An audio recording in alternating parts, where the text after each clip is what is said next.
สวัสดีครับอาจารย์ครับผม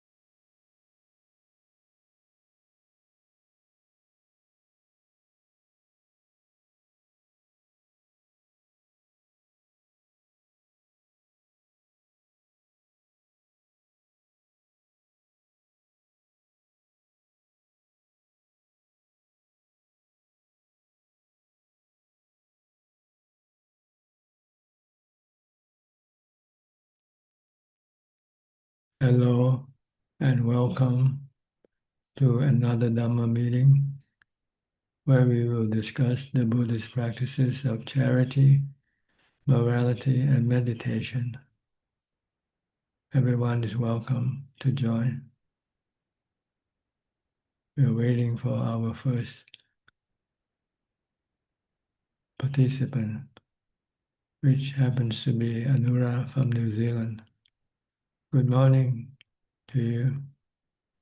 Hi, good morning, Ajaan. Good morning, early morning. The last meeting of the year. How are you? I'm okay, thank you. Yeah. Question, Ajaan. So, the emotions are basically an indication of the different mind states. So, That's right. if someone has a high EQ, emotional intelligence, that means that person has stronger mindfulness. Is that correct, or I'm not sure how how do they we? measure the number high or low, but if your mind is calm, less emotional, then it is. It means you have more equanimity and more mindfulness. If you're very emotional, then that means you don't have much mindfulness and equanimity. The more stable your mind becomes, then the more mindfulness and the more equanimity you have. The less emotion. But I'm not sure how they measure the Mhm. EQ. The high number, does that mean less emotion or more emotion? I'm not sure. But the high number is more not not emotional. They are more. Their reaction is wiser and Yeah, more rational. more rational. Yeah. Yeah, okay. Yeah. Isn't that a brain function, not a mind function? No, People think and act emotion is the mind function, mind always. Yeah. but the body has effect on the mind also. When you're sick or when you're not sick, it affects your state of mind. If the body is sick, your mind can tend to be uh, more emotional, more anxious, more stressful, for instance. Mm. Then, if your body is not sick, if your body is well, you feel better. You have different feeling from that. Mm. And there are other factors. What you see, what you hear, contributes to your emotion, as Mm. well as what you think. So Mm. emotion can be affected by many factors. Mm. Mm.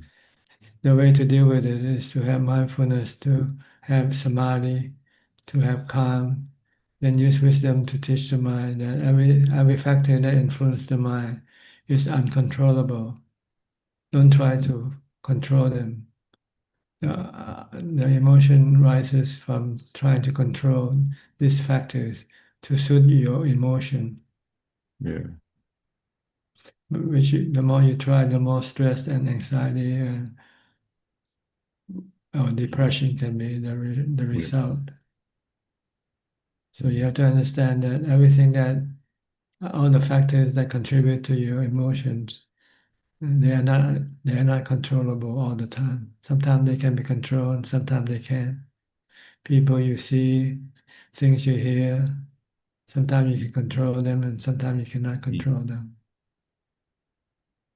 So the Buddha Yeah. said you have to see the three characteristics in everything.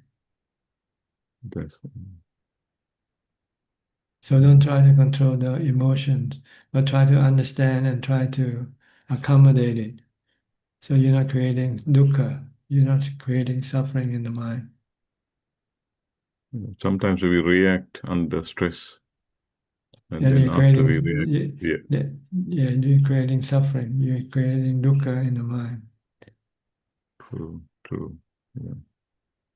which then can affect the mind, affect the emotional state Mm-hmm. to be worse.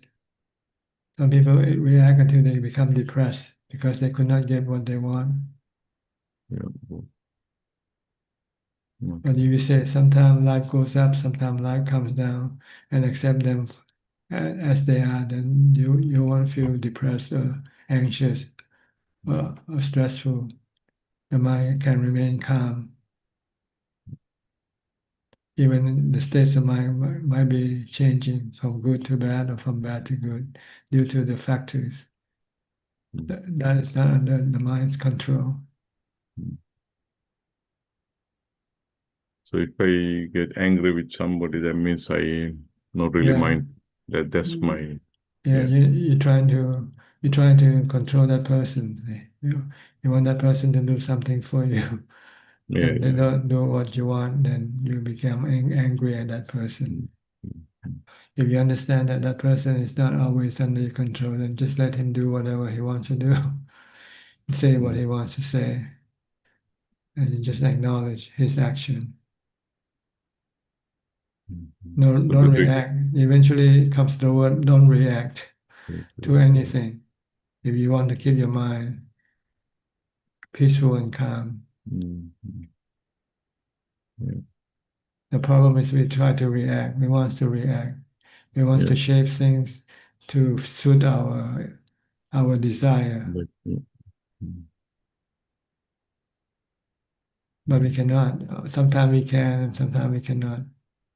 That's a problem. Sometimes we cannot differentiate between what we can do and what we cannot do.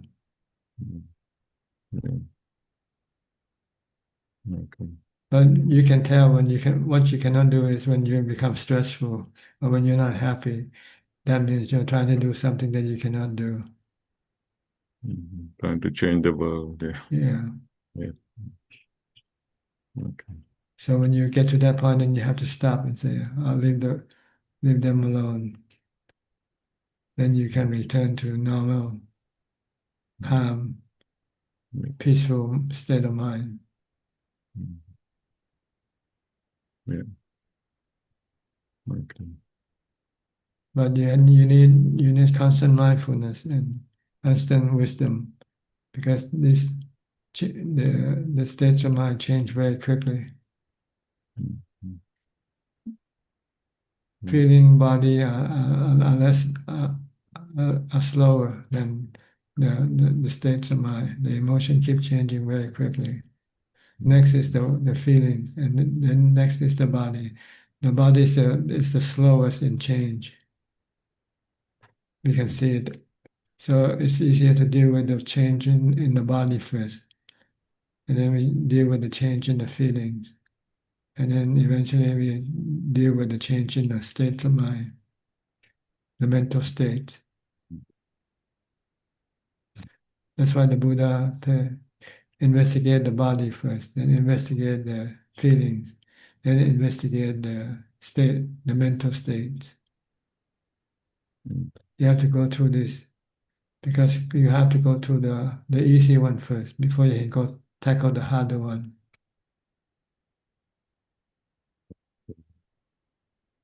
oh,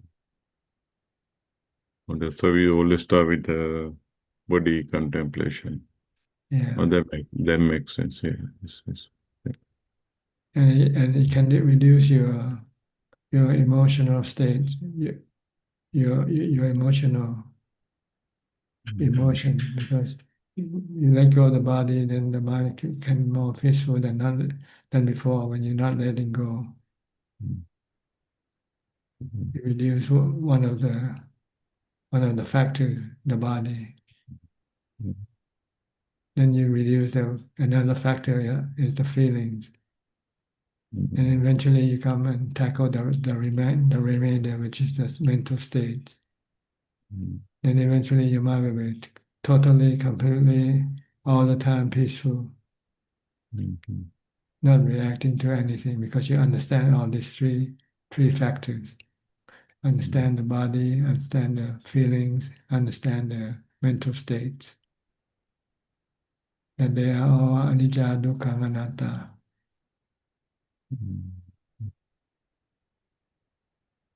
Leave them alone. Yeah. We don't want to leave them alone. We want to control. We want to control Control. our body. We want to Yeah. control our feelings.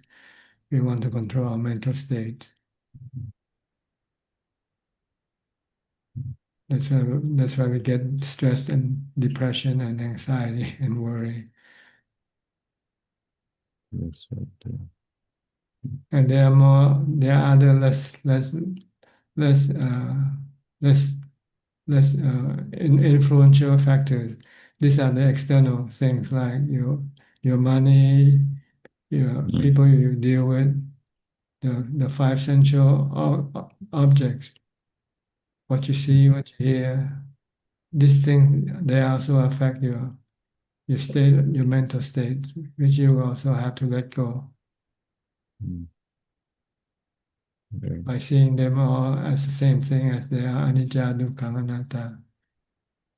The four worldly possession, wealth, status, fame, and the sensual pleasures. These are all not controllable either. You can be rich today and you might be poor tomorrow. People worry about this all the time, right? When am I gonna get poor? True. When am I gonna get laid off? And this come with you get anxiety with these things. Yeah. Many When you people have. rely on them to keep you happy. Um, Instead of keeping you happy, keep you restless and agitated. yeah. Right. People who have fame worries about when they're gonna lose their fame. Mm. Yeah. People who have status also worry about when they're gonna lose their status. And people who rely on sensual pleasure worries about when they're gonna lose those sensual pleasures. So you have to let go of all these things. Don't rely on them for your happiness. Right.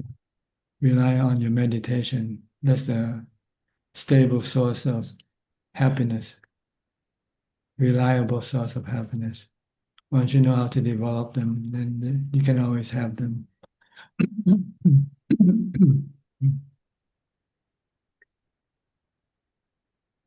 Yeah. So come back to mindfulness and meditation. Yeah. That's finally First, it's yeah. make your mind Yeah. happy first. Then teach your Yes. mind to let go of other things. Yeah. If your mind is not happy, it's very hard to let go of the other things because you still rely on them to keep you happy. Yeah. Like a cup of coffee, like a cigarette, Yeah. like a glass of beer or something, Yeah. whatever you rely on to keep you Yeah. happy. Yeah. But Many people do. if you have samadhi, if you have meditation, then it's easier to let go of this stuff. Mm. Yeah. Yeah. Tonight it will be a lot of alcohol and a lot of noise. Yeah. Yeah, Yeah. yeah. Happy New Year. That's right. Yeah. Sensual pleasure, but temporarily sensual pleasures Yeah. Yeah. come with a price because day after tomorrow, then you get a Back to headache, yes. True. hangover, Yeah. Right. and you feel the blues after that also. Yes. Yeah, that's right. Yeah. because these things are temporary. They Mm. serve you briefly, and once they're gone, they left you lonely and feeling blue, feeling sad, and you Yeah. have to go after them again. Yeah. Start another round of pursuit, the pursuit of happiness. Yeah. Yeah. The whole world is like that now. Just Yeah, avijja is wanting the to get. leading. Yeah. Avijja is the leading influencer, not knowing where true happiness is. Yeah. If you know true happiness is through meditation, then if everybody meditate, then the world will be peaceful and True. nobody will hurt Mm. other people. There's no need to hurt anybody. Yeah. Yeah. Yeah. True. Yeah. So Buddhism gives us the knowledge. The Dhamma is the Mm. knowledge that will eliminate avijja, ignorance, Mm. right view, samadhi, Mm. the view that everything in this world is anicca, dukkha, anatta. They are Mm. dukkha. They are not pleasure. They are not happiness. Yeah. Mm. True happiness is through Mm. meditation Yeah. and letting go Mm. of all other types of happiness. Yeah. Okay. Okay. Anything Yeah. else? Yeah, that's good. Yeah, that's very good. Thank you, Tangajan. So thank you for the teaching this year. So wish Happy New Year, Tangajan. Okay. So Thank you. so next 3 weeks we won't be able to join. So You don't get happy because people give you wish. You yeah, get happy, you make yourself happy. yeah, true. That's another delusion. We wish you a happy new year. We wish. Everybody, Yeah, everybody wishes, but everybody is not happy. yeah, yeah, true. Yeah, So you have to make yourself happy. yeah, Meditate, yes, count down with meditation. yeah, yeah. Okay, that's a good lesson. Yeah. Okay. Okay. Good See luck to you. you. See Good you. luck to Yeah. you. Thank you, Tangajan. So we are traveling up to attend our daughter's wedding. So in In 2 weeks where are you going? in Auckland, North Island. So we are driving up. Yeah. So we are in South Island of New Zealand. So we drive up to To the north, North. North, Yeah. North Yeah. Island. Yeah. Okay. Happy Yeah. reunion Yeah. then. Thank you, Tangajan. Thank you. Okay. Thank you. Teachings. Next, Yeah. Claudia from Switzerland. Good afternoon, Tana-chan. So today I am in Germany visiting my parents-in-law. We spent the holidays here. Actually, we stay at the home of my Buddhist friend here in Germany, but currently I'm in the kitchen of my parents-in-law. And so far we had a good time. And I feel very happy because I was able to do some dana, donations for the school where I worked as a special needs students assistant. It's a social hotspot school, and they take the donation to buy books for the students. And I also was able to do another donation to the so-called Green Youth. They also care for social justice and want to use it also for education. And this makes me very, very happy. I was more excited to give the Dana to those organizations than to receive any gifts. It was a very good feeling. And tonight I'm going to visit the Buddhist community. I regularly visited when we lived in Germany and before we moved to Switzerland. So far, there's a lot of gratitude in my heart and metta, and so far everything is very well. And we will return to Switzerland in 2 days. And today I also got pictures from Kenneth. He sent me 2 pictures, I think from Thailand. And as far as I saw, he's doing a lot of walking meditation, and I was very happy to receive his messages. Yeah. Yes, he's currently practicing in Thailand, Hmm. in a province in the northeastern part of Thailand. Yeah. Yeah. I feel a lot of mudita. So I would say these holidays are a lot of mudita, metta, dana. So it's a good time currently. Yeah. Yes, giving is always good, give you good Yeah. feeling. Yes. Yes. Yes. This is one of I, the three practices the Buddha taught us to do: dana, sila, and bhavana. yeah. Yeah. It's These a really practices good feeling. will give you good feeling. Yeah. Yeah. Yeah. So I always think my husband and I are so lucky that we were able to leave Germany to live in Switzerland. And I know the situation in Germany is also getting worse and worse. And so it was a matter of my heart to share a little bit luck from Switzerland. It was a very good feeling. Good to hear. Yeah. Do you have any question? Not today. Thank you. Okay, thanks for joining us. Good to Thank see you you for again. teaching. Yeah. Likewise. Thank you very much. Okay, Daniel, you are next. Dan, where are you from? Can you unmute your microphone? Yeah. Okay. Can you hear me, Ajahn? Yes, perfectly. Yes. I'm from France, but I live in Vietnam. Okay. Yes. Where in Vietnam? I'm in Ho Chi Hanoi? Minh. I know in Ho Chi Minh City in the Ho Chi south. Minh. Okay. So, old Saigon. Yes, very close to Bangkok. Yeah. Just 1 hour flight. Yeah. Correct. Yes. I met you a couple of times in your monastery I in see. Thailand. Yeah, Okay. but a few months ago, I think. Good. Yeah. Do you have any question you'd like to Yes. ask? Yes, please. A few months ago, I was in the Himalaya mountains, and I was at 4,000 meters. And I stay over there for 2 weeks. When you stay a long time in the high altitude, you have very big difficulties to breathe. Mm-hmm. And then it reminded me my grandmother when she passed away, she couldn't breathe, and I rem- then it made me think clearly that when we die, we have a lot of pain, and we don't die. We might not die peacefully because all these difficult things we can experience with our body. So I would like to ask you if you have some recommendation and give us some indication how we could deal with all this pain and difficulties we have with our body when we are dying. Yes.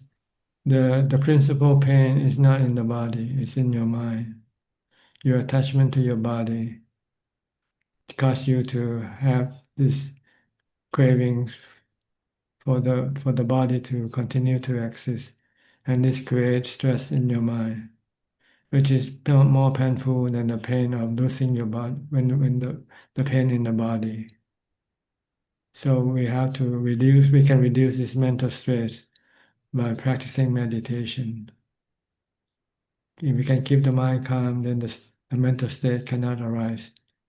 Then the pain that come from dying will be minimal, because the majority of the pain is from your mind, not from your body.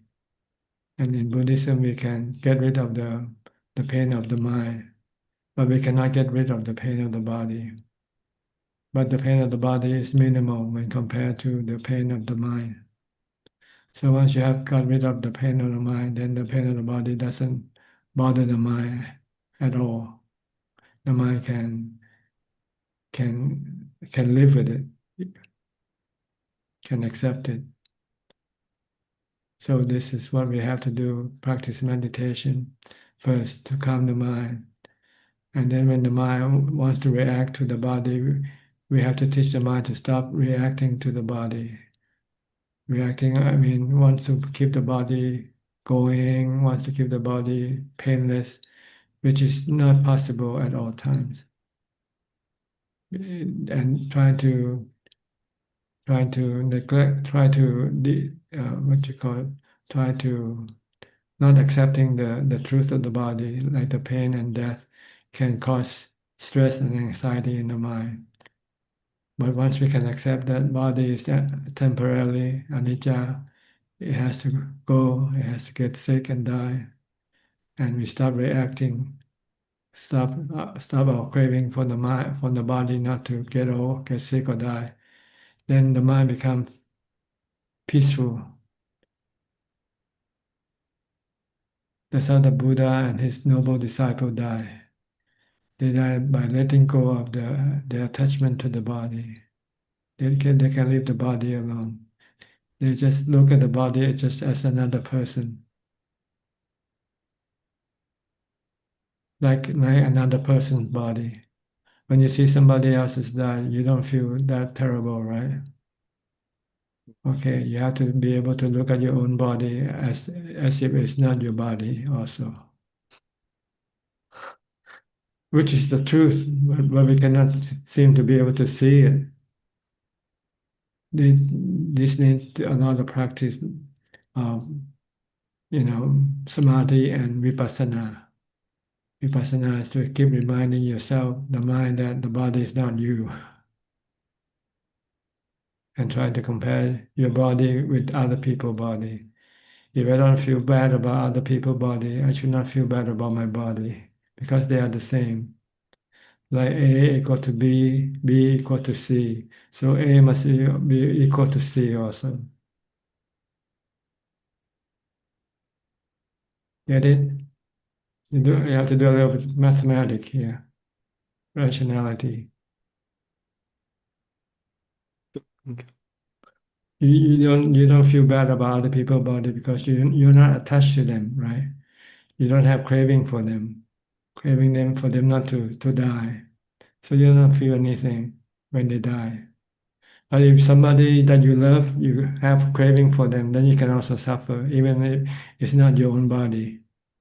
So suffering comes from craving for things not to be or to be. So we have to stop this craving. That's all. Because we cannot change things anyway. You can crave for people not to die, but they die anyway. You can crave for your body not to die, but your body die anyway. So you're only creating unnecessary stress in your mind by having this craving. So it's better just to stop your craving and accept death when it comes. Then there will be no sadness, no stress, no suffering in the mind. But you need a strong, calm mind to be able to understand this truth. To accept this truth, you have to have equanimity, which come from your meditation practice. So you have to meditate to get to the fourth jhana. That's why you get the equanimity. Once you have equanimity, then you can teach your mind to let go, to accept anicca of the body. Yeah. Then when anything happens to the body, it will not bother you. Anybody's body, really. Your body, your loved one's body, people you don't know body, they're all the same. They're body, they're made from the four elements, composed of the 32 parts. They rise and cease.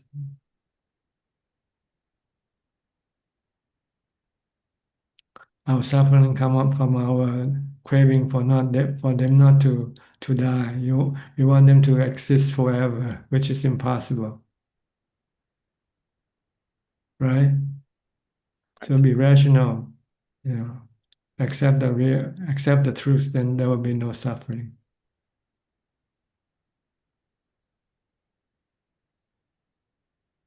Okay, I understand that we have to train ourselves through meditation, as you that's said. right.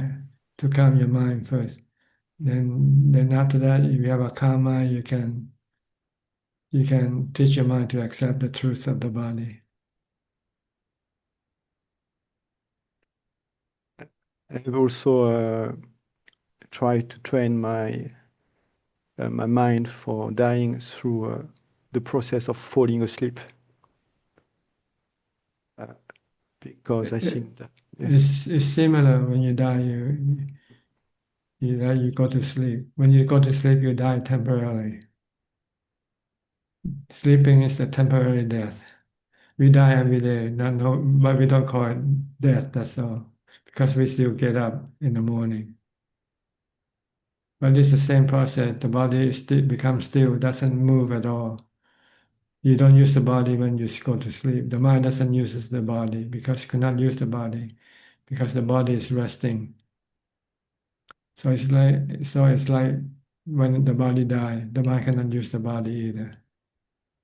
So the mind have to use the mind to experience things by dreaming. See, that's what happens when we die. We enter into the dreamland. The mind enters into a dreamland. And whether we have good dreams or bad dreams, we depend on our good or bad karma. Because we store this information in our mind. When we do good thing, we store this information in the mind. When we do bad thing, we store this information in the mind. So when we're not using the body to create story for us, then we use the good or bad karma to create good story for us, good or bad story for us. So when you die, if you have good dreams, it means you're in heaven. If you have bad dreams, you're in hell. Really, this is what happened when we die. But we don't live in heaven or hell forever. Once the good or bad karma expire, then we come back and rebirth. We take a new body and we wake up again. That is a long sleep, really. When we die, it's going to sleep for a long time. And when we get up, we get a new body, a better body than the old body. So if you look at that, it's a good process. It's a process of transformation, changing the body, change from a sick body to a young, healthy body, like the baby that comes, that is born. Everybody's happy when you see a baby. Nobody happy when you see an old or sick person. So this is, if you understand this process, then there's nothing to feel bad about, either way. Only thing to feel bad about is once you're born, you have to survive. That's the dukkha. That's the suffering you have to go through. Survival. You have to look after your body, and no matter how well you look after your body will get old, get sick, and die again anyway. So rebirth in this respect is not good to have rebirth because you have to go through another round of suffering. But if you look at the other aspect, oh, you have a new body, so you have a strong, healthy body, so you can go and do whatever you want to do again. That's another aspect of life, depending on which side you look at it. For most people, they think rebirth is good, right? Because you get a new body, then you can do whatever you want to do. But you forget to look at the other aspect that having a body also means you have to look after it, and then you have to suffer from it when it gets old, get sick, and die. So the Buddha says it's better not to have a rebirth because with every rebirth there follows aging, sickness, and death. And in order not to have rebirth, we have to cut off all our cravings. The three craving for sensual pleasures, craving for being, and craving for not being.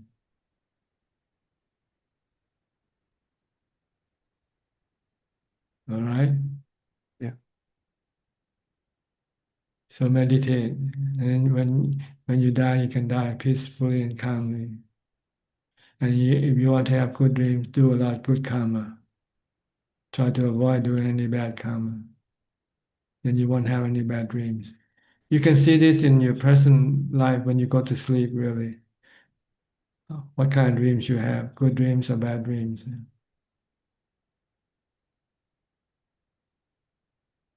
They are the consequences of your good or bad action.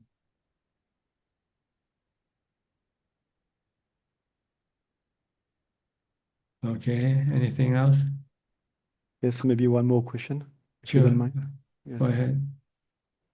So when we meditate, or even when we are in this process to fall asleep or to die, uh, if maybe especially during the meditation, if we can really uh, feel our awareness, our mind, then sometimes we have the impression that there is a non-duality anymore between appearance and our mind.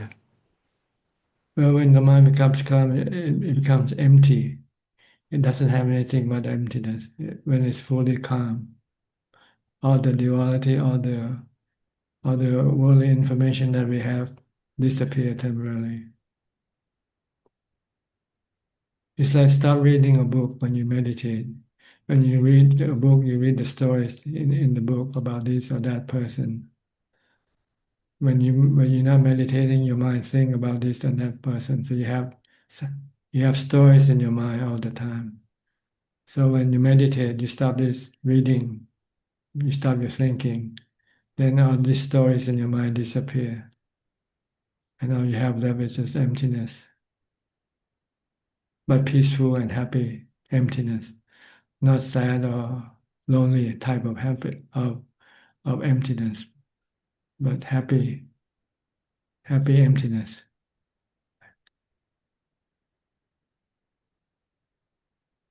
Once you get So, there, you'll know. Once you get there, you'll know. But you have to try to stop thinking by focusing your attention on one object only, such as your breath. Or if you like, you can use a mantra instead. Bhutto, Bhutto can work also.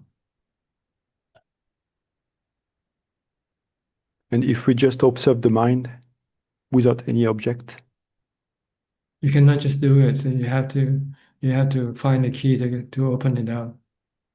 You cannot just tell it to open up, say everything disappear. You cannot tell it to do that because it keep on thinking all the time.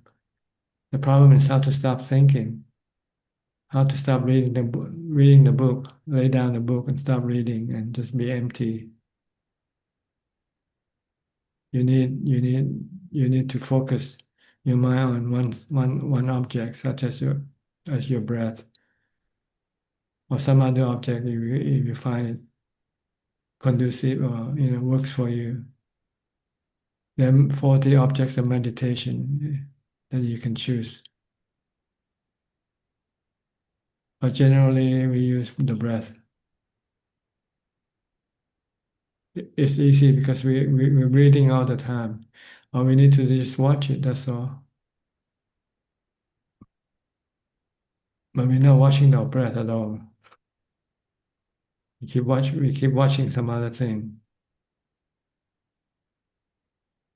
And these things that we keep watching, they keep creating emotion and feelings.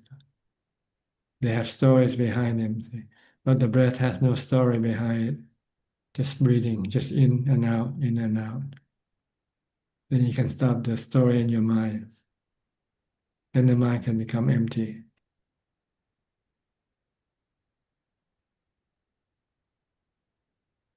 Okay. thank you so much.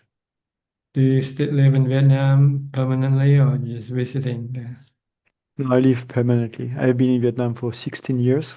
I see. You enjoy living there. Yeah, I have to say it's more interesting than Europe. And there's a lot of Dharma centers and practitioners here. Good. So yes, they Uh, mainly practice Mahayana, yes. but they also have Theravada. Yeah, we had a group of Vietnamese visiting here a few months ago. Oh, okay. I was surprised because I thought mostly in Vietnam it's Mahayana tradition. Yes, in the south, the south before belonged to Cambodia. I see. I don't know exactly when, but in the past. So if you go to the south of Vietnam, there are a lot of More Theravada. Theravada. Yes, Theravada. a lot. Yeah. But I think from Cambodia, yes. Yeah. Or even from Thailand because Thailand used to occupy Cambodia at one time. Used to be one country before, until the French took it back. And yeah, now we have again an issue with the Yeah, border. Yes. because we never settled the borderline, which belongs to who. That's the problem. Yeah. Yes. Okay, that's unfortunate, but that's the way the world is. We just have to accept it, that's all. Correct. Yeah. Okay, Thank you, Ajahn. Thank nice you so talking much. to you. Next, we'll go to Spain now. Hi, Ricardo. You're from Malaga, right? Or nearby? Good evening, Tanayan. I hope you are well. Yes, I am. Thank you. Can I report my practice? Sure, go ahead. I've been practicing for the 2 last weeks. I've been practicing patience because my mind became wild during Wild, the yeah. meditations. Restless, yeah. Restless, many Agitated. distractions, Mhm. not many strong negative emotions or many Just, distractions. just restless, just not calm. Restless, yes, Yeah. yes. And I've been reflecting on that, the cause of that, and it seems to me that it has been because I was putting too much effort in the practice. So maybe I will try with in a more relaxed way. It's not the practice, the effort, it's the craving for the result, which is cause you. Yes, yes. The effort is good, but the craving for the result is bad. You should not have this craving for the result. You should just concentrate on working on your meditation, and whatever result will come from that, not from your craving. So you have to say, I don't expect anything. I just keep meditating. Whatever result I get, that's fine. If I don't get any result, that's fine also. Because your result uh, rely on your mindfulness. If you can have continuous mindfulness, you'll get good result. If you don't have continuous mindfulness, you don't get a good result. So concentrate on your mindfulness when you meditate, when you do the practice. Put in the effort. Try Okay. to stay mindful. Mhm. Then the mind will become calm. But if you go to the craving, then you're not mindful anymore. And this craving can cause you disappointment or dissatisfaction, discontent, and this can create more restlessness and agitation in your mind. So just stay mindful with your meditation object. If you use Bhutto, just keep staying with Bhutto, Bhutto, Bhutto. If you're watching your breath, just keep watching your breath. Or if you cannot focus on this, maybe using Dhamma book, reading Dhamma books can help you concentrate also. Or listening to Dhamma talks, for instance. I use both books and Dhamma talks. I Yeah. use. If you cannot focus on your breath yet, then you might have to rely on some other means. Mm. I've been exploring how to practice correctly during sitting meditation. To practice anapanasati without mantra or along with mantra, and I prefer anapanasati, It's up to but you. You can use either one. it's You, more subtle. It's yes, difficult. So sometimes you, I use the mantra you have also. to have stronger mindfulness to watch the breath. You can use less mindfulness with the mantra. Yes. So maybe when you start, you use the mantra first. And Uh, then when you feel you can watch the breath, then you switch to watching the breath. okay. Okay. Before, when I started meditation, I could not watch the breath either. So I recite the sutta, the four foundation of mindfulness. Mhm. Recite for about 30 or 40 minutes, I think. Then after that, I feel the mind calmer and able to watch the breath. Okay. Then I continue on watching the breath from after I finish reciting the sutta. Okay. But don't expect, don't crave for the result. Let it come naturally from your effort. Okay. All It right. was the ego meditation. Too much, too much. Yeah. Looking for results. Yes. Yeah. Okay. And you start to question why I'm not getting the result. Instead of staying calm, you become more thinking. You think more and more. That's why you become more restless and agitated. Okay. All right. So Okay. stay focused. Mindfulness is the key. Don't analyze, don't talk to yourself. Just focus. Focus on your mantra or on your breath or whatever you use to or your focus. Then just stay with that object only. Okay. Okay. Okay, good. Okay. Thank you, Tanaya. Thank you Yeah, very you're much. welcome. Thank Next, Masha, I think, from Ohio. Must be cold there now, right? Oh, yes. Yeah, we're having a real winter this year. So, yeah, Mm. just have to get used to it. Today I have some question about making merit. And usually, the giving of dana is the making of merit, and you feed the monks or you give the money or the food or the robes. And then I also hear that the best way to make the merit is through the meditation. And I can't really put those two things together to see, like, how do you make the merit through meditation and how does it differ from the other merit? Well, you have to understand the word merit first. Actually, the word merit means good feelings, good mental feelings.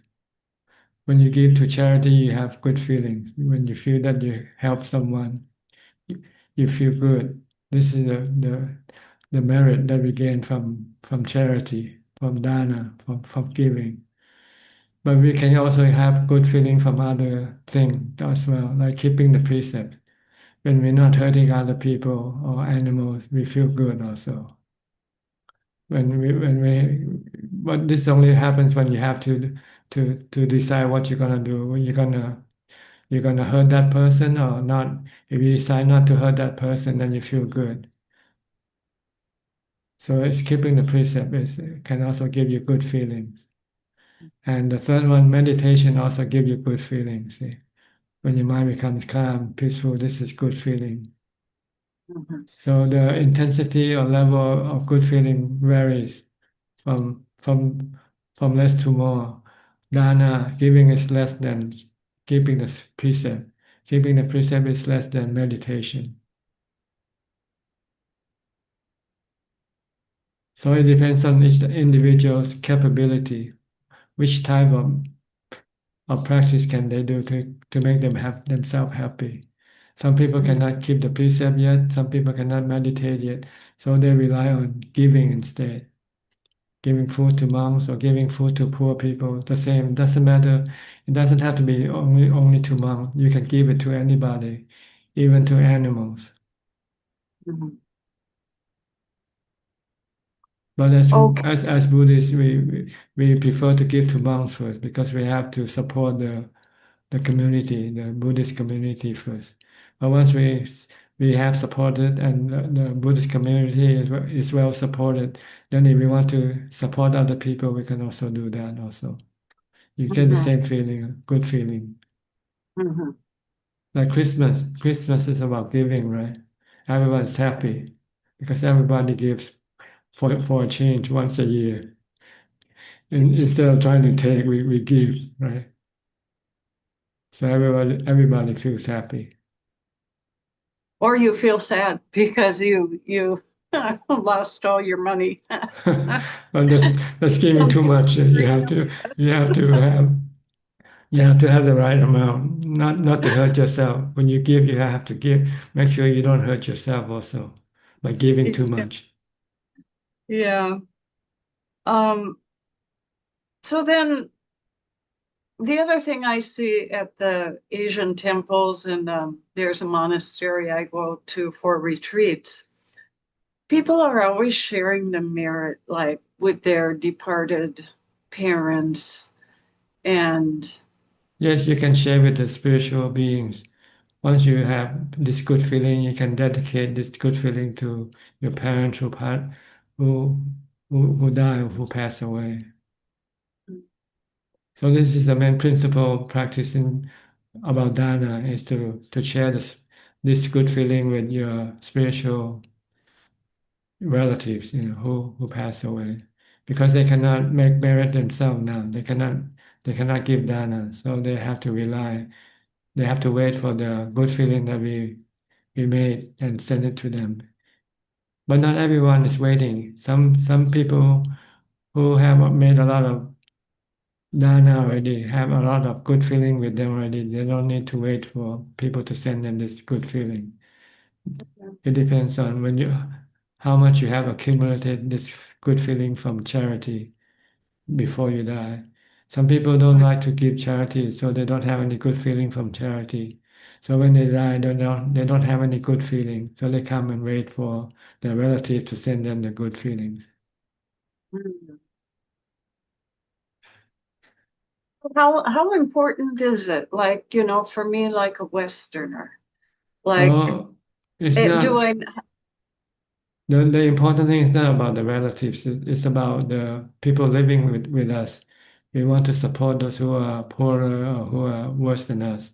We want to make people happy if we can afford to. You have to use the word afford also. Mhm. And especially if you have Buddhist as your religion, then you want to support your religion first. You have to support the monks, for instance. So this is a practice of generosity to release your attachment to your money, Mhm. because attachment to your money can cause you bad feelings. See? Mhm. The same amount that you attach to, when you give it away, you feel better than keeping it. Mhm. If you still have the money, you have to worry, how am I going to keep it? Will I lose it somehow or not? It worries you. But when you give it away, then you get this feeling of relief. I have no longer have to worry about this amount of money Mhm. because I spend it on charity. Mhm. So the real purpose is to teach the mind to let go of attachment to money, Okay. not to rely on money as a source of happiness, because they're not dependable, they're not reliable. Mhm. So we can then move up to the more reliable source of happiness, which is meditation. If we use money to bring us happiness, like sensual pleasure, then we need to have money all the time to buy sensual pleasure. And when we cannot have the money to buy it, then we suffer. We feel the blues. We feel sad. Mhm. So it's not good to rely on money to buy you happiness. It's better to rely on meditation instead. So this is the step that we have to go through. First, stop relying on money. When we stop relying on money, then we don't have to spend time looking for money. Then we will have the time to go and meditate instead. That's the Oh. real purpose of charity, of giving away your money. Mhm. Mhm. Like when we become a monk, we give up all our money. All monks Mhm. who become monk have no possession with them, Mhm. because they don't rely on this money and possession to keep them happy anymore. They have to rely on meditation to keep them happy. Mhm. But if you cannot become a monk yet, if you cannot meditate yet, then you have to rely on giving as a source of happiness. Hmm. Okay. At the monastery that I've done my retreats at, the monks, they probably get more money than I ever will get in my life. I mean, the lay people are so generous. And so they're every day the monks are getting offerings of money from, whoever donates the lunch and In theory, the money should go to the support of the temple, the monastery, not the person. But in Mhm, practice, it might not be because people still have greed in them. So instead of spending the money on the on the temple, keeping maintaining the temple, mhm, it might go mhm, into the personal pocket of each individual monk. mhm. It Well, and depends I on, really, it also depends on how you give to the temple. If you say this is for the temple, then it must go to the temple. This is for you, then it's for you. You know, you have to mhm, indicate who to receive this money from. mhm. But in theory, Oh, monks shouldn't have any money. Monks shouldn't rely on money. But nowadays, they have to travel because they come from foreign countries, for instance, from Thailand going to America. So they have expenses. So they need the money also mhm. for this purpose. Well, yes, I understand that. And I don't have a problem with it. I mean, it's Mm. wonderful. And the people are always giving. And I had a problem with it when I first came to Buddhism because I'm like the type of person who, I want to give my gift anonymously. And in the Asian culture, it's like they have a board and they post like who gives how much money. No, And you can also indicate no name. You can tell the person, Mrs. No Name, give this so much money or something. You don't have to indicate your name if you don't want it to. hmm, You can be okay. anonymous. You can remain anonymous Uh-huh. as a giver. Hmm. Hmm. Okay. Yeah. But the main goal is to support the monastery, the system, not the person. Hmm. We want to keep Hmm. the system going so we can use the system to teach us to support us in our meditation practice, in our practice for the end of suffering. We need the Hmm. system. We need Buddhism. So we Hmm. support the the Buddhism, but the monk is part of the Buddhism system, so you also have to support them. Right, right. Um, there's kind of I've been told by some of the lay people that when you give a donation, say like if you give it to a monk that you think is highly enlightened, that you will get more merit from your donation if you like say give it to the monk that you think might be an arahant or close to that type of attainment. Is there anything at all to that? Yes, but this is a different merit. It's not the merit that you get, the good feeling you get from giving, but this is the good feeling from getting the information from the monk. See? Mm-hmm. If you learn from a highly attained monk, then you get more information than from a monk who is less attained. See? So this is also different types of merit from the person who received your charity. So by giving to those people, you You get more of learn, a happiness too because you are so grateful and appreciative. And so the yes. giving of that gift might bring up more good feelings and Yes, but principally it's for yourself. See? When you give mm, it to a very highly enlightened monk, you can learn more from him than from to a less enlightened monk. Say, for instance, you give it to a Sotapanna. The only knowledge you can get from a Sotapanna is the Sotapanna level. But mhm, if you give to an Arahant, then you get the information higher more. You get more more information from an Arahant than from a Sotapanna. Mhm. A Sotapanna can only teach you to become a Sotapanna. He cannot teach you to become an Arahant. See? If you want to become an Arahant, then you have to give it to an Arahant and talk to him, learn from him. But you don't have to give anything to him if you don't want to. It's no requirement. But principally speaking, they speak in terms of different level of attainment each individual person might have, and the knowledge that they can impart to you are different. Mm. Okay, that's this clear now?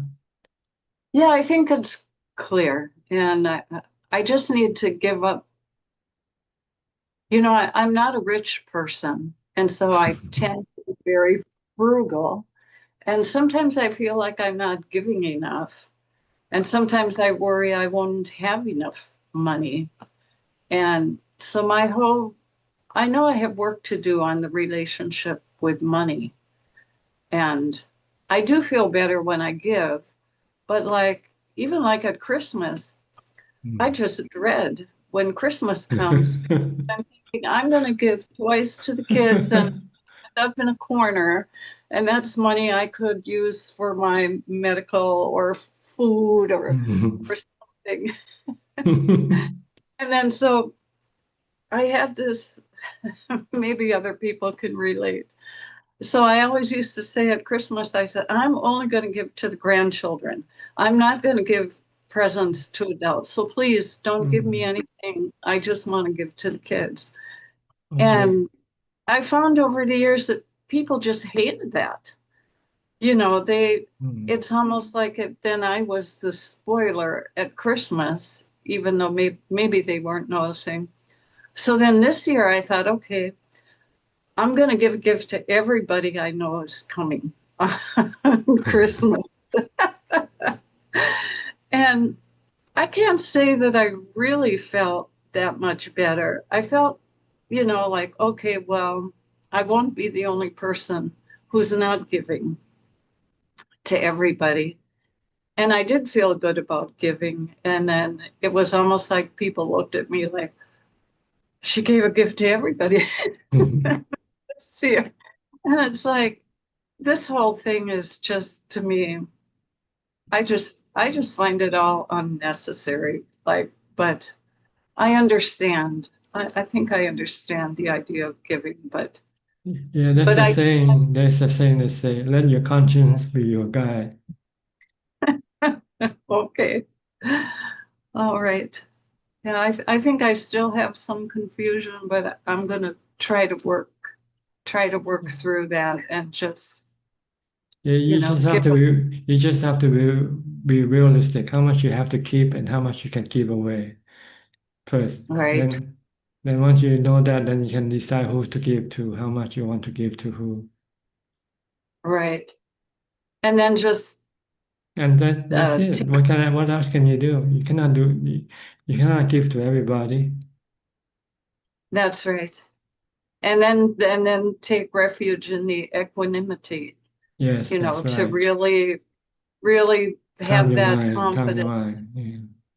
of the equanimity and think, okay, this is what it will be, and stop looking for the Mhm. reaction or the tricks, the stories the mind will then tell me. Um, yeah. Anyway, well, thank you. Thank you for Okay. discussing that with That's me. fine. That's fine. It's good because we seldomly discuss about dana here anyway. Usually we talk about meditation. Okay. Thank you. Okay, you're welcome. Next gig from Penang. You have any issue with giving?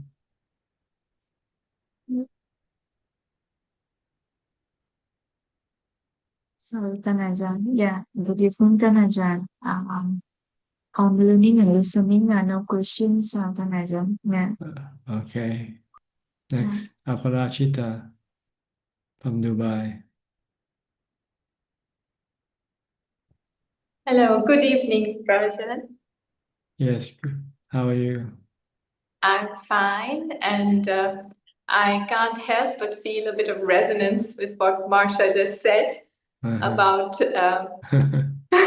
It's funny, but it's kind of something I would say I relate to. Like, of course, during Christmas, you want to give gifts, and it's that I don't have so much money. How will I give? So this time I thought, okay, I'll either make small things or buy, cute, thoughtful gifts. But I understand, because I think it also reflects back at me. It's like when you give a gift, maybe sometimes people expect more.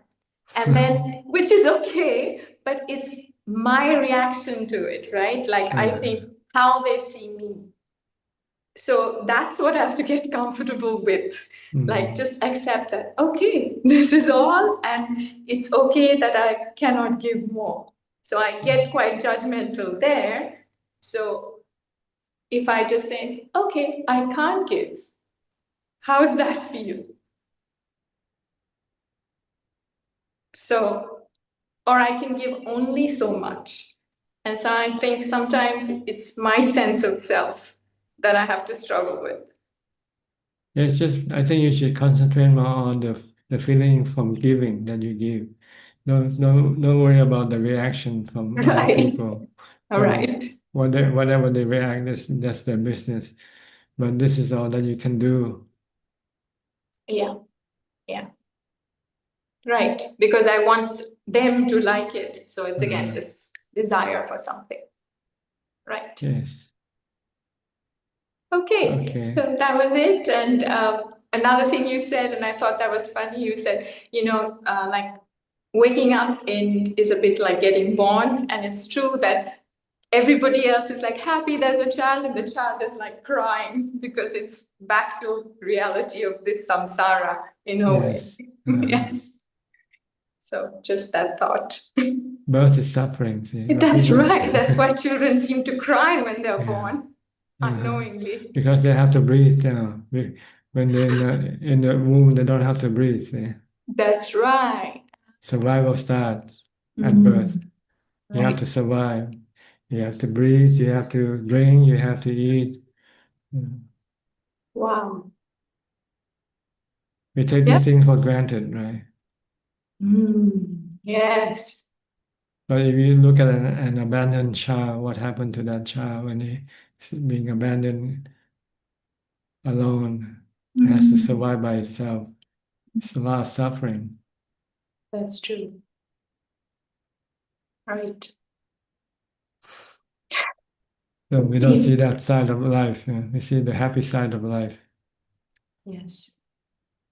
And yet that exists. True. Very much. Okay, it's better not to have rebirth then. Yes. Put in the effort. Yeah. So stop the cravings. Yes. Once there are no cravings, then there will be no rebirth. Okay. Okay. Thank you. You're welcome. Thank you for all your guidance and teaching. Thank you. Next, Samanji. You didn't make it last week.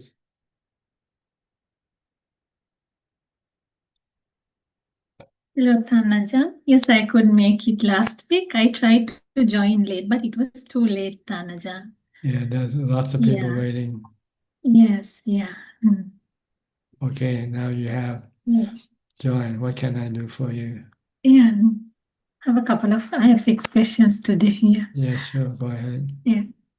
I think as you just said, Tanajan, an Arahant sees the body as not his, and therefore physical attack does not affect him mentally also, right? Even the Sotapanna also see this is from Sotapanna on. The Sotapanna doesn't see the body as being himself. Because he can let go of the wrong view of Sakaya Ditti. Sakaya Ditti is the view that to see the body as being you, as being permanent, as being happy, as a sort of happiness. But the Sotapanna, or every level of enlightenment see the body as anicca, dukkha, anatta. Okay. Okay. And in a little while ago, you said, I think a gentleman asked about something related to death. I think before discussing the topic of death, how can lay people gradually cultivate this understanding, that anicca understanding, while still responding wisely to pain and injustices in the society? I mean, without waiting until the very end of old age. The Buddha said you have to remind yourself every day that having been born, I am subjected to aging, sickness, and death, and separation. Teach the mind to know this truth first. Slowly teach it every day so it absorbs into the mind, and eventually the mind will become to accept, to accommodate this truth. If you haven't thought about it, so when you think about it once, you feel very strongly negative toward it. But if you keep reminding yourself every day, every day, every day, it becomes normal. It becomes aging, sickness, and death seems to be normal after you think about it more. Okay. Then there will be less what you call rejection of the truth. When there's no rejection, there's more acceptance, then there's less suffering. Okay. So you have to keep reminding yourself every day, the more the better. I'm subjected to aging, sickness, and death, and separation from the one side of. Okay. So is this a kind of meditation, or just we can Contemplation, we call think it about contemplation. uncertainty? Yeah, contemplation, yeah. The more the better. The Buddha said to his attendant, the Venerable Ananda, how often you think of that? And the Venerable Ananda said 3 or 4 times a day. The Buddha said, that's not enough. You should think it every breath. When you breathe out and when you don't breathe in, you die. When you breathe in and when you don't breathe out, you die. This is how you should reflect on death. So when your mind become more comfortable with the idea of death. Okay. Thank you for your answer, Tanaja. My second question is, can an arahant still have favorites, like in the sense a favorite food, a favorite drink, a favorite follower, for example? Yes, the favorites remain. They're not defilements. And Okay. but they don't go after them. That's all. They just let them come toward them instead. If you like cigarette, if you don't go look after for cigarette, you don't crave for cigarette. But if somebody offer you a cigarette, you take it and smoke it. Okay. But you're not attached to it. When there's no cigarette, you don't feel addicted. You don't feel bad about when you don't have the cigarettes. You can take or leave it. All the favorites that you used to have, you can take or leave it. You don't have to have them all the time.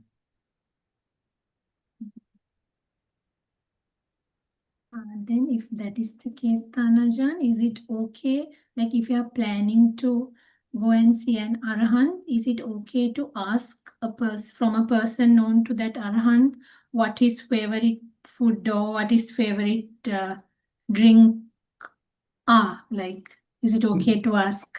Normally, an arahant wouldn't tell people what they like, what they have. They Okay, just then take it's whatever is given to them. okay, But it's not people, proper to ask also, yeah. but people sometimes just keep following, watching what that person is eating or using, and they say, "Oh, he must like this thing because he keep eating this stuff all the Okay. time." But maybe not, because sometimes it's just what he gets. He eats what he gets. He uses what he gets. It's not so Okay. choosy, so don't worry about it. Let's put it that way. Okay.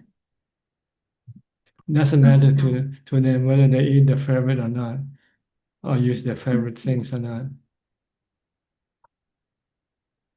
Okay. I mean, for example, for health reason, if he has been asked to consume a particular food, is it okay to uh, donate such sort of food? Like, still, it's not relevant.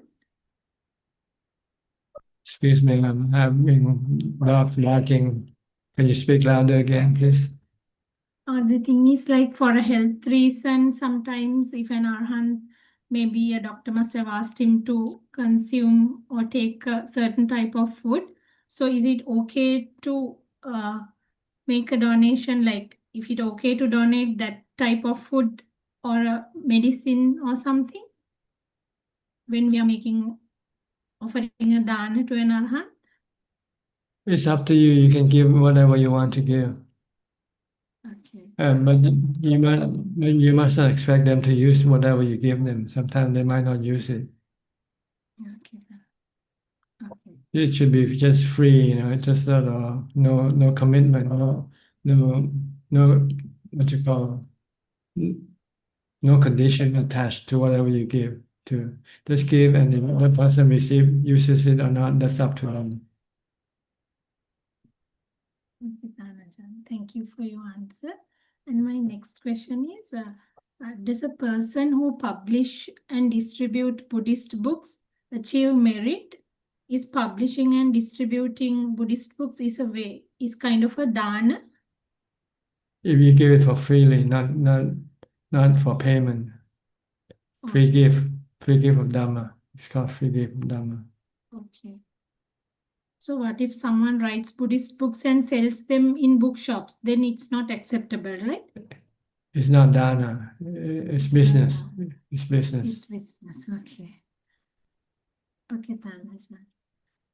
Thank you for your answer. And my next question is, how can we contemplate suffering without becoming pessimistic? Pessimistic, yes. Well, pessimistic is how you define it. See. If you define pessimistic as something bad, then this is pessimistic. But Buddhism is realistic because life has both good and bad sides to it. And we try to ignore the bad sides. And that causes us to have negative reaction to the bad side, which causes us more suffering.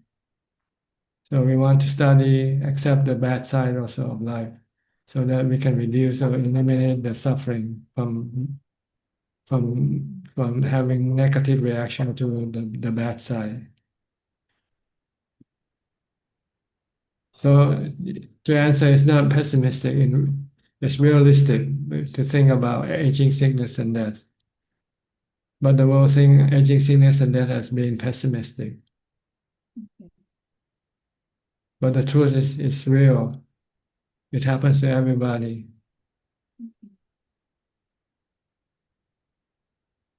And it can help you get rid of your suffering from your negative reaction to an aging, sickness, and death.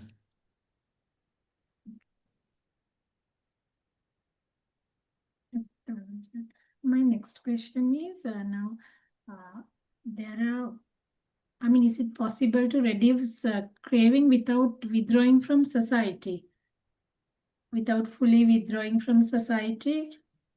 It's is easier. It possible to reduce craving? It's easier to do it alone than living in society, because you have peer pressure when you live in society, and you might tend to be controlled by peer pressure. So it's difficult to let go of attachment or craving when you're living with other people who also have craving.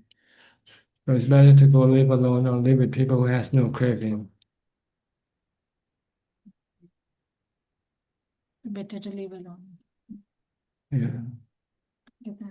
My next question is, there are people who commit a lot of meritorious deeds in this life in order to be born wealthy and happy in their next births.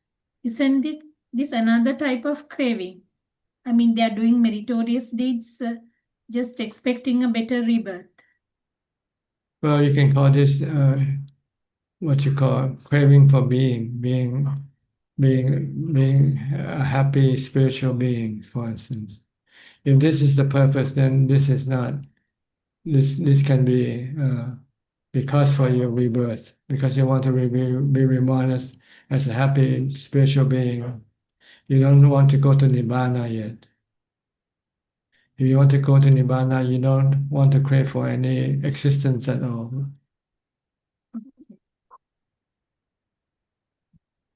You give away your possessions because you want to not rely on them. You want to rely on meditation instead. So if you can give away money and you don't rely on money, then you don't have to work. And you can become a monk. And then you have all the time to concentrate on your meditation practice.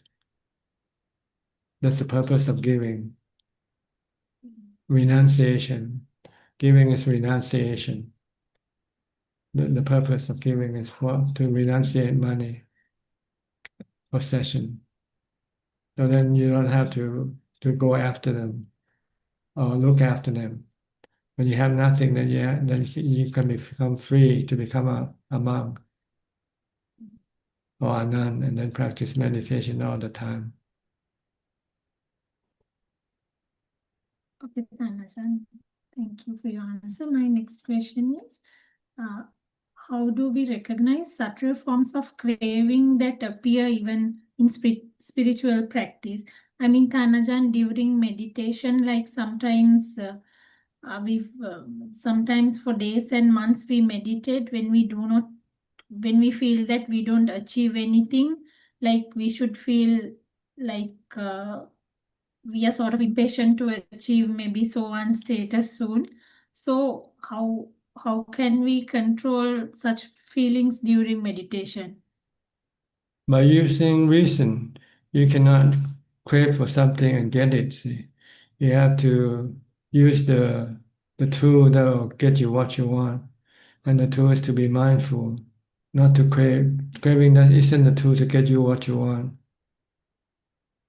So craving doesn't help you to get what you want in meditation. What you want is, you can get what you want through your mindfulness. So then you should concentrate on being mindful, not being craving, not on craving. You put on the wrong emphasis. Your emphasis should be on mindfulness, not on craving. Because if you do that, you don't get what you want, and it will cause you to have more frustration and eventually maybe discouragement and giving up altogether. If you focus on your craving for the result of your practice. So don't focus on the craving. Focus on the cause that will get you the result, which is mindful, being mindful. And Ajaan, can we call our desire to become a Sotapanna is it craving actually? No, this is good cravings. It's We not. have good craving and bad cravings. Okay. To reborn, this is bad craving, but to become a Sotapanna or go to Nibbana, this is good craving, because it brings a cessation of suffering. Okay, then. Good cravings bring you the end of suffering. Bad craving brings you more suffering, more rebirth. Okay, Tanajan. Now this is from a non-Buddhist friend of mine. This is my last question, Tanajan. She said, we know relationships bring suffering because nothing lasts forever. For instance, she asked, how should we treat our parents while keeping in mind that they are impermanent, that one day, maybe quite soon, we are going to lose them? You should treat them with loving kindness and compassion. You should look after them, being nice and kind to them until the end of their life. And when they die, then you just use equanimity by accepting this is the process of life. Okay. Yeah, okay, Tanajan. All right? Yeah, that's all I have for today, Tanajan. Does it make sense? Yes, yes, Okay, definitely. okay. Yes. Thank you. Okay. Thank you for your answers. Wish you good health. And Yeah, you're welcome. lovely And talking to you, Tanajan. come back again for more, okay? Yes, sure, will do. All right. Bye. Next, we'll go to Steph. Hi, Steph from Oregon. How are you doing? Doing well, thank you. How are you? Good. I mean, mentally. Well, you can hear that over there, so I hope that's not too distracting. She just like takes her food bowl and just knocks it over constantly until she can get whatever she wants. So I'm gonna actually grab that really quick. Hang on.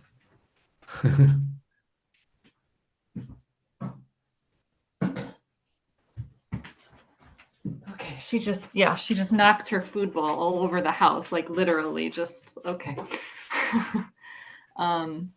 Mentally, I'm doing well, thank you. More calm, more relaxed. Yes. Okay, good.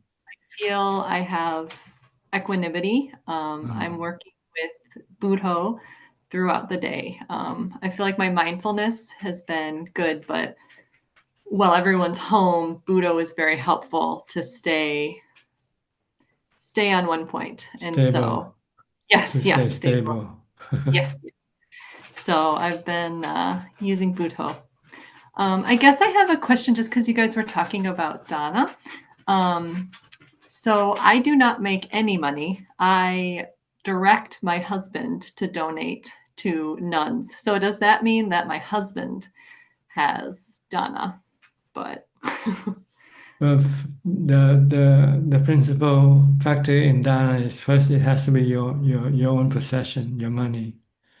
So second, it has to be your intention also. Okay. So if you tell him, then it's your intention, but if it's not your money, then it's not Dana for you. And it's not Dana for him either because he's been told to give the money away. So he might not feel happy doing it. Well, I support the nuns. So I support Aya Santa Suka and Aya Santa Sita. They're nuns in, they live in California. And so that's how I. But if the money that belongs to your husband also belongs to you, then you get the benefit. Okay. I do a lot of Dana in other ways. I am very nice to creatures. I'm always cleaning up the earth, but yes. Yes. So, yeah. Okay. That's all. Thank you. Okay, you're welcome. Have a very good day. Thank you. You're welcome. Next, we'll go to Lynn from Indonesia. Are you still in Australia? Which part? Which part? New South Melbourne, Wales. New South Wales. Sydney. Sydney. Yes. Okay. So I've got something to share. So I ended up staying at a monastery last week for a week, and Yes. and it was quite peaceful and quiet, and it brings so much joy in me.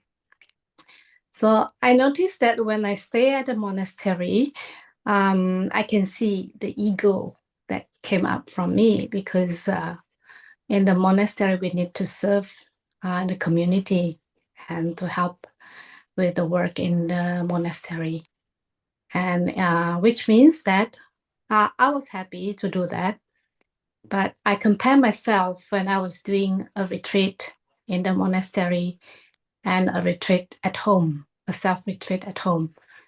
At home, I've got more time to do meditation as compared to when I stay in the monastery. So just want to seek advice from Tan Ajahn, which one is the better way to practice. Thank you. Look at the result. Which one gives you the better result, then that's the one to go to. If you get better result in monastery than at home, then you go to the monastery. But then you have to also figure whether you can afford to go to the monastery or not.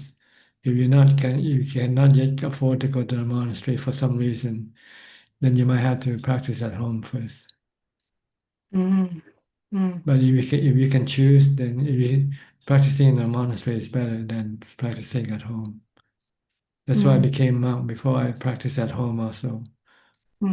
But there are some other factors that I have to deal with also, like how you're going to support yourself.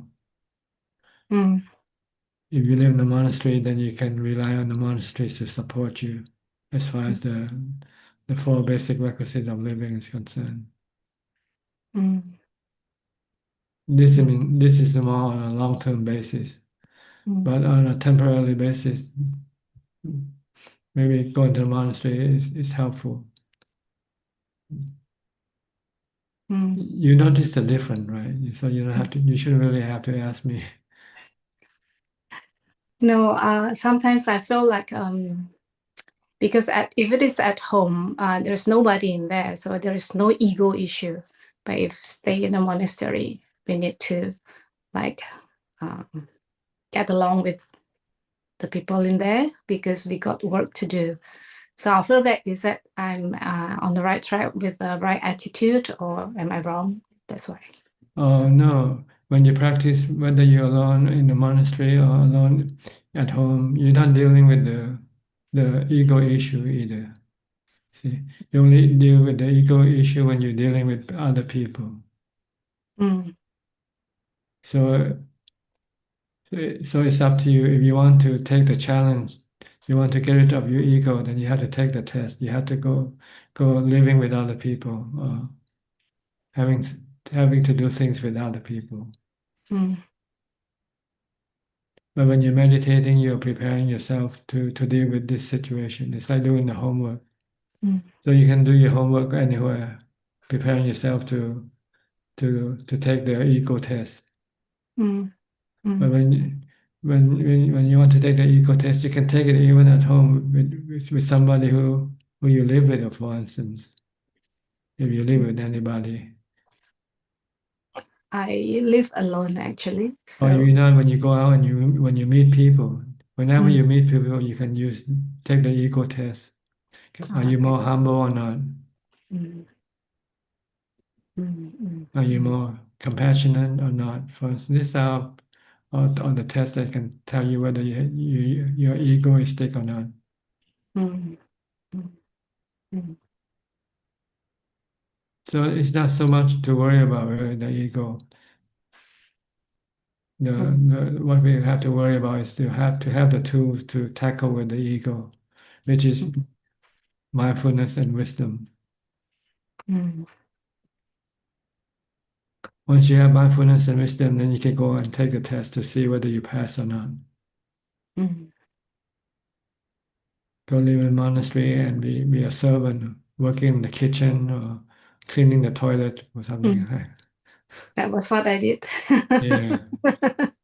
Yeah, I was happy actually to help out. Okay. Especially on Christmas Day. So yeah. Yes. So it's more like taking the test when you go to the monastery for this purpose, testing your ego. Mm. Yeah. And it was the best Christmas gift that I have received for this year. Good.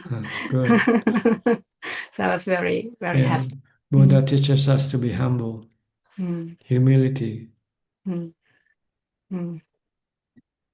Okay. Sometimes when we meditate, we forget this fact. That's true. Yeah.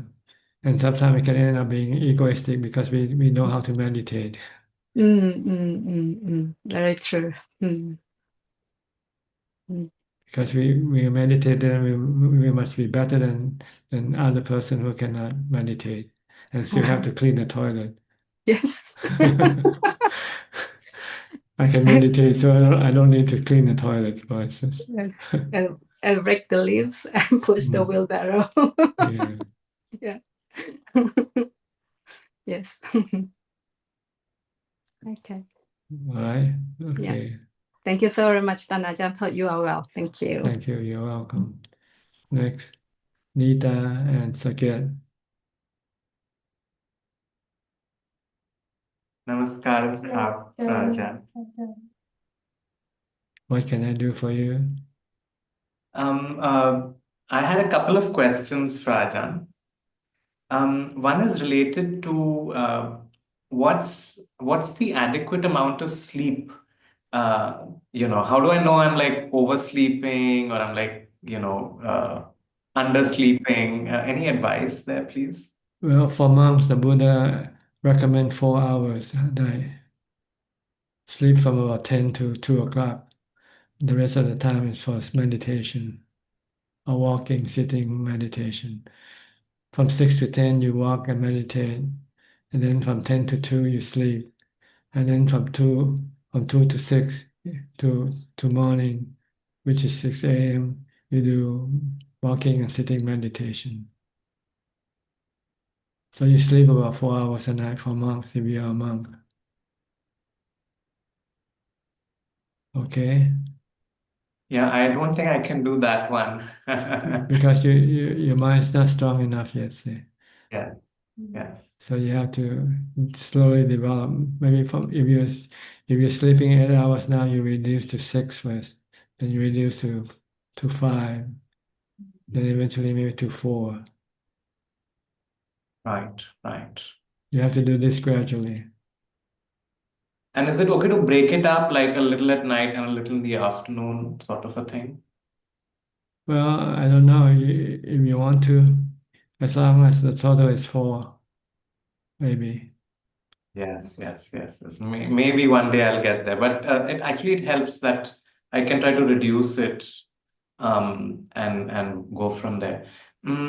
However, Frajan, I'd like to ask that sometimes I feel if I've not slept what I'm used to sleeping, which is around 8 hours, then maybe I'm more agitated or more irritable or such. Because your mental development hasn't yet mature. See, the more you advance in your mental practice, then the less you rely on sleep.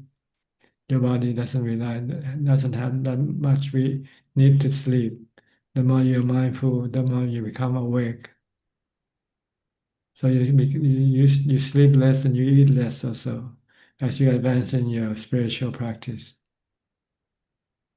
You eat once a day and you sleep 4 hours or 5 hours, maybe 4 at night and 1 hour during the day. You might take a nap during the day if you feel tired or sleepy. But right now you cannot do it because you're not there yet. Your mental development hasn't yet got to that point. So you have to do what you have to slowly or gradually reduce your amount of sleep. Maybe start with 1 hour less first. See, you used to sleep for 7 hours. Now you try to 7 hours. But what really help is if you have more mindfulness, if you have more calm, then you'll find it easier to reduce the amount of time you use for sleeping. Right. So as you advance in your practice, you'll find that you have less need to sleep. Yes. Yeah. Okay. So I think you should concentrate more on your practice of meditation. This will then make it easier for you to reduce the amount of sleep because it will come natural. But if you Yes. try to do it the other way, then it's not right. Try to reduce the sleep when you're not yet developed in meditation. Yes, yes.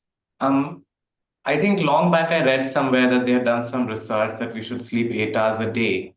And then even sometimes if I wake up before the alarm, then I tend to but I think maybe I can start trying this and try to reduce the sleep and see how I can manage with that. Yes. Yes, because what you read they have different conditions Yeah. to test to do the research with. But with meditation, it's a different condition. You cannot apply them to the same standard. Yeah. So we rely on the Buddha's teaching as our standard. Yes, yes, makes sense. Makes complete sense. Okay. And yeah, I guess one other question I had, Frajan, is during meditation, when pain comes up, then I've started seeing that my mind starts to use restlessness a lot, like, a lot of thoughts coming up, different types of thoughts coming up. And then I just feel maybe I should just change my position. Is that, I'm sure that's not the right approach, but It means you retreat from your meditation, retreat from the pain. If you don't want to retreat from the pain, if you want to go over the pain, then you have to increase your mindfulness more by reciting a mantra more quickly, maybe to force yourself to be more concentrated with your mindfulness, so you can forget about the pain. yes. And when you can forget about the pain, then the stress in the mind will become less, and then you will be able to live with the pain when the stress in the mind become less. So when you become painful, you have to start reciting the mantra faster, maybe. Bhutto, bhutto, bhutto, bhutto, bhutto. Don't pay attention to the pain at all. Try not to pay attention to the pain.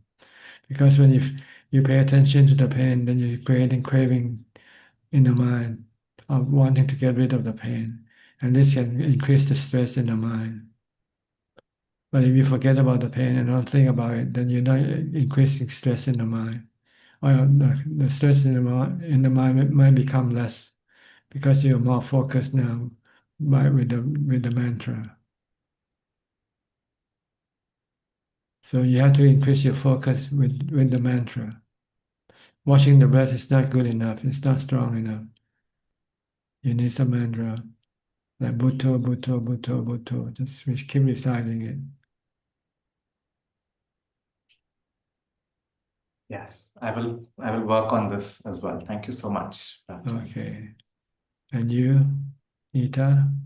I just wanted to report one thing, Prajan, that yesterday, for the first time, I could sit for 6 hours.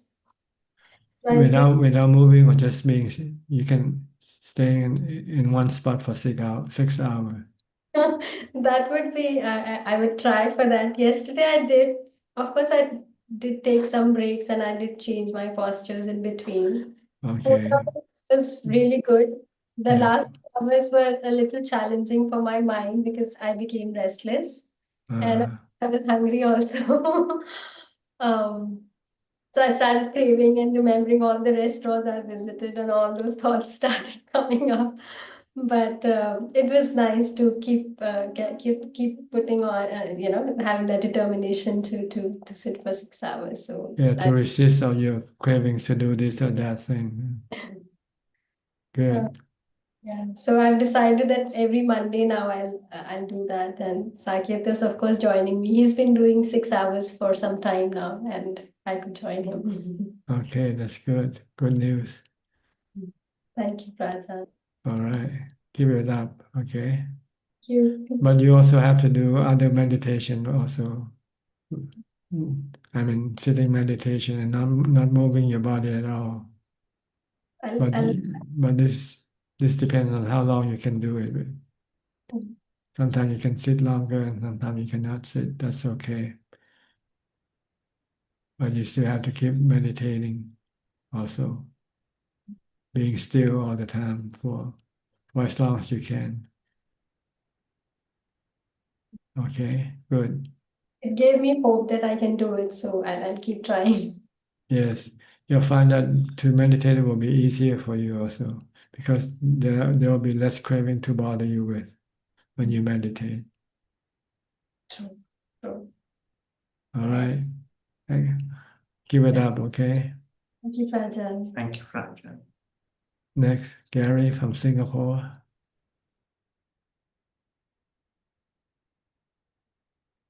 Evening, Tanajan. I'm just here to pay respect. No questions. Okay, go to Koksen. Hi, Koksen. Good evening, Prajan. Yeah, this evening I have two questions. My first question is I can understand at least intellectually that the mind and the body is two separate entity by contemplating the 32 parts, the hair of the hair of the head, hair of the skin, nails, teeth, skin, and so on. However, when it comes to the feeling, I find it difficult to contemplate that the mind is not the feeling. This is especially so when we're feeling down, feeling bad or unappreciated. Prajan, so how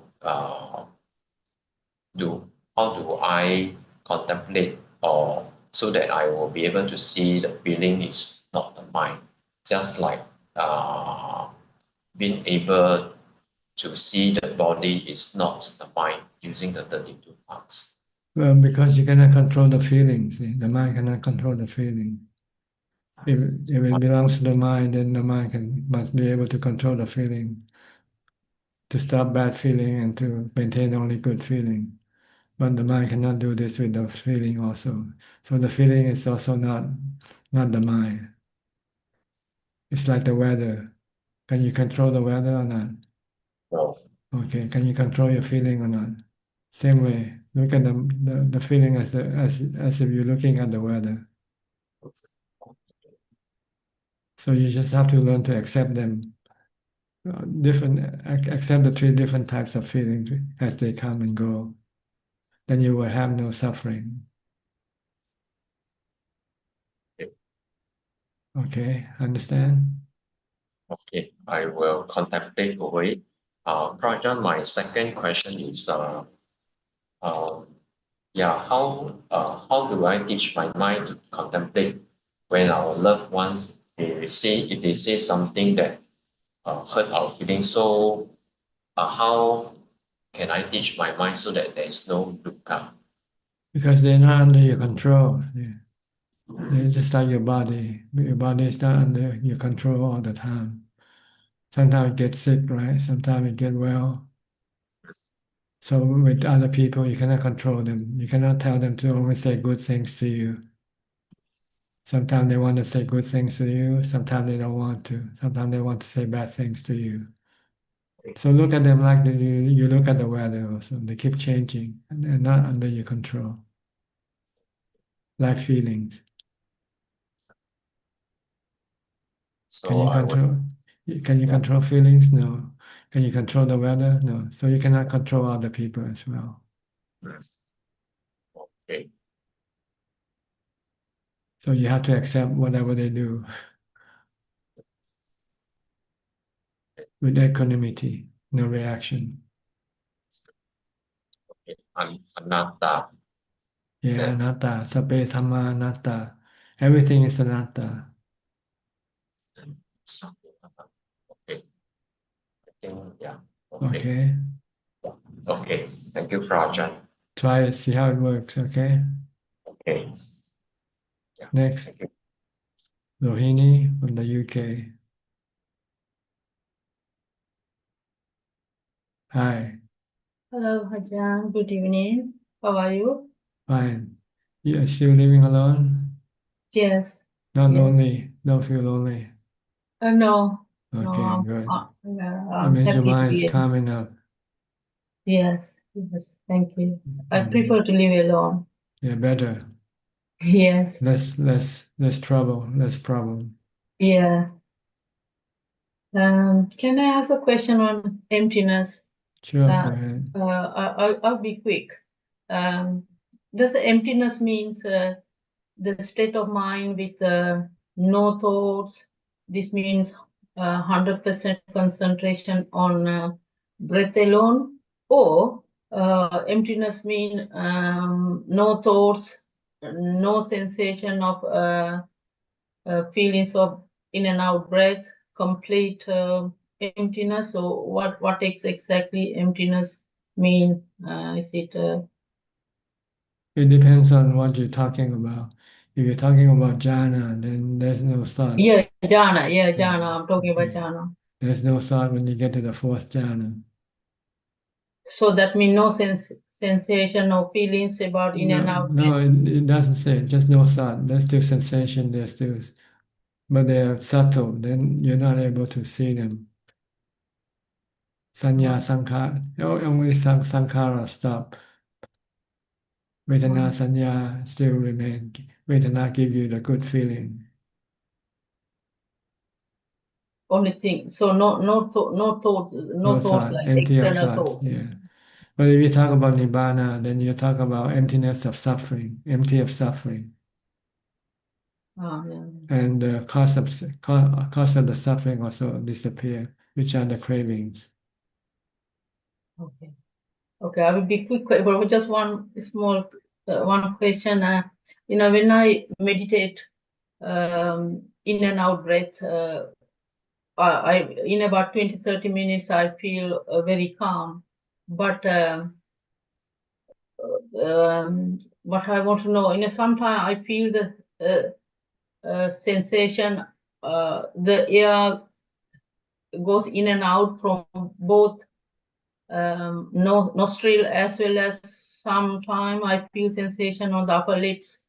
That means air may be entering through the mouth. Is it very important to make sure that lips are tight closed so that no air enter through the lips, through the mouth, or Doesn't matter what position the lips is in, as long as you sitting. yeah, but don't worry about them. Just leave them alone. Just focus on your concentration on your Just in and out breath. yeah, just in and out breath. Don't try to move the body. Don't try to move the lips if you can. Just leave the lips alone. Yeah. Okay. Yeah. Okay. Okay, Ajahn. Thank you. Thank you very much. You're Thank you. welcome. Next, Intan. Hi, Intan. Where are you now? Are you still in Indonesia or are you in Kauchio now? Good evening, Prajan. Now I'm in Jakarta, Prajan. I fly Okay. to Bangkok 2nd January, and Okay. I will go to Kochi on 3rd January. Okay. Prajan, so this time when I go to Kochi on, I will practice like Prajan advice fasting for 7 days. 7 days. You want to do that? Mhm. Okay. See Mhm. what? Okay, see Prajan. Still have many person Prajan. Okay. Good luck to you. Thank You, you, Prajan. you think you can do it, huh? Yes, I Okay. want to practice how to see the pen and not react. So Okay. this is I also can practice the noble four noble truth, right? Yeah. Yes. Oh, See if yes. you have dukkha or not Yes. from the hunger pain. Yes. And how you can just stop the dukkha if you have by meditating.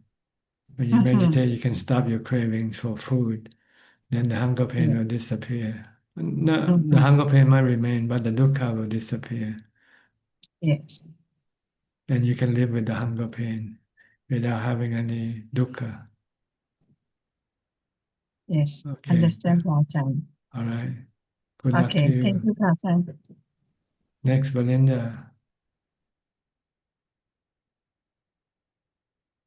I do. Okay. Any question? Ajahn, like maybe like sometimes the atta, the sense of me, when I hear anatta or experience or feel about anatta, I feel joy, relief, peace.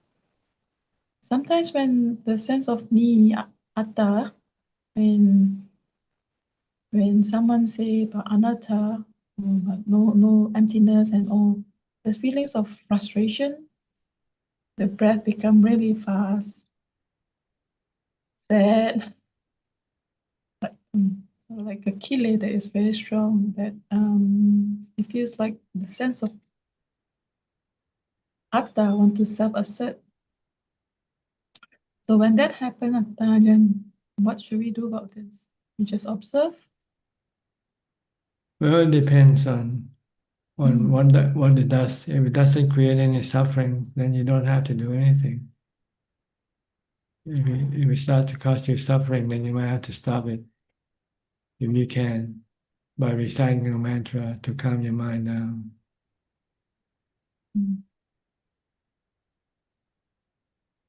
That is more to Vedana on the body, Tanajan.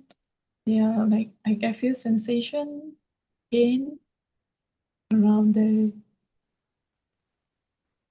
heart area. Then there are Vedana like emotion that come out like sadness. But if the mind still could watch, it will just come and go. Well, it It is. depends on if you can watch it and not feeling any dukkha or not. If you Mm. have dukkha, maybe it's better to calm the mind down first using the mantra. I yeah. Sometimes I put on the breath, just watch the breath. Okay, whatever you do, as long as you can calm your mind down and not have any dukkha. And then listen to Tanajan and the community helps. Okay. Yeah, helps. So listen to right. everyone. Help. Yes. The goal is to stay calm. Once you're calm, then you can tackle anything that happens. Ajahn, would it be wise to go, like if I go outside, get some sunlight, walk in nature, like, What does it do? No, you don't want to use sensual things to calm your mind now, because they're not reliable. Because once you depend on them, then you have to go after them, to have them all the time. And when you cannot have them, then you can have dukkha again. So rely on mindfulness, the best way to calm your mind down. Okay. if it's very, very bad, then I can just go out, Ajahn, to like go It means near. if you go out, that means you give in to your cravings for sensual pleasure.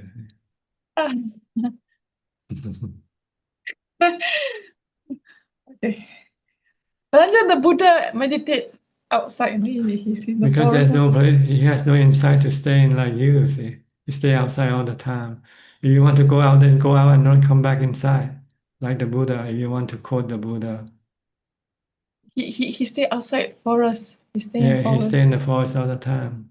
He doesn't have a house like you. But does it help, Ajahn, like the forest? Definitely, the forest is quiet and no distraction, see. But you are using the outside as a way of escaping the pressure you're feeling within yourself. You have to go out to relieve the sense of being closed in, And you shouldn't do it that way. You should use mindfulness instead to stop your cravings for going outside. But I'll try it with chanting, Ajahn, if it's very, Yes, you can use chanting also, or listen to Dhamma talks, or read Dhamma books. If you cannot meditate, if you can meditate, then you don't need to chant or read Dhamma books. Meditation is the best way to calm your mind down. Okay, I have to go now. We have almost running out of time. Thank you, Ajahn. Thank you. Okay, next we and check. Oh, before that, I'm sorry, Philip. Philip first. Good evening, Ajahn. I don't have any questions tonight. Just here to pay respects. Okay, Alvin is not back yet, huh? Not back yet. Yeah. Okay. All right, I'll go to Sri and check now. All right, Sri and check. Greetings, Ajahn. Greetings, Ajahn. No question. No questions. Thank you. Oh, really? No question at all, huh? No. No question. Don't worry, we can you can have a few minutes of if you have any question. You don't have, for sure. No, you give the time to Jordan. Jordan's here. Okay. Thank you, All Ajahn. right, Jordan, you have the last word then. Hi, Jordan. Hi, Tanajan. I'm sorry, I don't have any questions prepared this evening. Okay. You want anything to tell us? I successfully skipped Christmas and at a meditation retreat. So, really? yes. Anyway, I think it was a less stressful Christmas than usual. What do you mean less stressful? Than when you were a monk? Or No, not? I mean before I was a monk. I see. Okay. So, more relaxed. More relaxed, yes. Texting naturally, not forcing upon yourself. That's right. I actually didn't know it was when Christmas passed. I didn't realize it was Christmas. About 10 years ago, my dad and I sat a meditation retreat, and it went over Christmas and New Year's, so we were able to avoid both, and we both consider that our best Christmas and New Year's together. Is to avoid the celebration. To avoid all the celebration and to start the new year off right. And Actually, Tanajan, if I could ask you one question is, how would you recommend that we celebrate the New Year's Eve? A meditation, countdown. Okay. We could meditate through into the new year. You're right. Rather than sitting and count down 9, 10, 10, 9, 8, 7. You know how to count already, but you don't know how to meditate. So I could count down my breaths. Yeah. Just meditate to calm your mind, and you feel happy. Then you enter into a happy new year. Okay. I'm going to take your advice, Tanajan. I'm not going to let my friends talk me into going out.